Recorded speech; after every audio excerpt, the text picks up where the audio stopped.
Huda Online TV, mwongozo kwa umma. Ndiyo, ni mwongozo kwa umma na ni furaha kwa Waislamu. Watu wawili wafariki dunia baada ya kufukiwa na kifusi wakati wakichimba mawe katika shehia ya mjini Wingwi.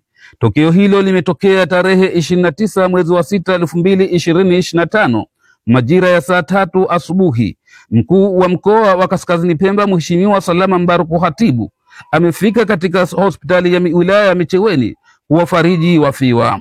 Watu walikuwa wanakwenda kutafuta riziki kama tulivyoelezwa, lakini kwa bahati mbaya Mungu alifanya rehema zake leo asubuhi, na wao wakiendelea na shughuli zao za kujipatia kipato, ikiwa ndio shughuli kuu ya uchumi, waliangukiwa na jiwe wakiwa wako katika eneo la tukio. Taarifa za madaktari wametueleza kwa kifo chao kimetokana na kukosa hewa baada ya mawe haya kuanguka. Nichukue nafasi hii wale wote au wamehusika na msiba huu pole, na tujue kwamba haya ndio makadari ya Mwenyezi Mungu. Wao wenyewe walikuwa hawakuwa tayari leo kutoka roho, lakini Mungu ndo alishaandika kwamba Mwenyezi Mungu awajalie kwamba siku yao hii ishafika.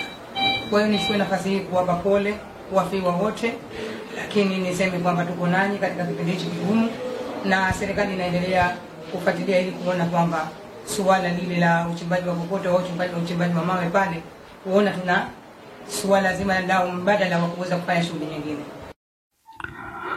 Awali mkuu wa wilaya ya Micheweni Mheshimiwa Khatibu Juma Mjaja akizungumza eneo la tukio hilo amewataka wananchi kuwa makini wanapoendesha shughuli zao za kiuchumi katika maeneo hayo. Naomba nitoe wito kwa wananchi. Haya maeneo ni maeneo hatarishi, na kama serikali tunasema kwamba haya maeneo tunafikiria njia mbadala ikiwemo kuyazuia kwa muda huu, kwa sababu hatuwezi kuvumilia kwamba wananchi wanapoteza kila baada ya mara. Haya maeneo yanakuwa ni sababu ya kupoteza wananchi maisha yao, na jambo baya zaidi, ishara zipo. Maana ukiangalia tu haya maeneo katika hali ya kawaida ya kibinadamu na siwezi kuingia katika maeneo, lakini wananchi wanaingia, pengine aidha kutokana na uelewa mdogo, lakini pengine kutokana na hali mbalimbali. Kwa hivyo naomba nitoe wito nikiwa mkuu wa wilaya ya Micheweni kwamba wananchi, hebu tuache kutumia maeneo haya, hasa katika maeneo ambayo tunajua kama maeneo haya ni hatarishi, kwa sababu hili si jambo zuri. Hatua tuliochukua baada ya kutafuta watu, baada ya kuwaona watu hao, bahati nzuri ama bahati mbaya, tukaondoka nao pale. Baada ya kupatikana mtu wa kwanza ni saa 3 kama dakika kama 14, akaondoshwa sehemu ile na kupelekwa sehemu ya hospitali. Tukafanikisha kupata mtu wa pili ambaye ni saa 4 kama kasoro dakika kama 5 hivi, akachukuliwa pale na kupelekwa hospitali katika sehemu ya huduma. Nao mashuhuda wa tukio hilo wameelezea mazingira ya tukio ambalo limetokea wakiwa katika harakati zao za kujitafutia riziki. Sema kwamba sisi tumetoka katika kwenda kutafuta riziki, lakini Allah Subhanahu wa Ta'ala ameandaa mipango yake na kadari zake. Sisi hatuna mategemeo ya kwamba wenzetu watagulewa na jiwe. Sisi tulikuwa tunachimbia jiwe ili kutaka kuliangusha pasina mtu yote kuathirika, lakini jiwe katika kulikatakata likaja likatubuka tu bila kutoa ishara yoyote kama litaka kuanguka.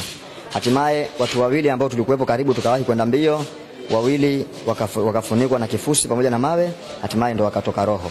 Hili jiwe lilikuwa limeshaanza nyufa juu, na wakati wanaligonga kwa ndani ndo likaanza kuporomoka na wamejifia.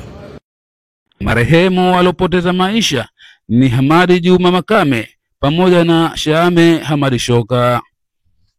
Nikiripoti kutoka maeneo ya tukio, mimi ni Othman Bakari wa Huda Online TV.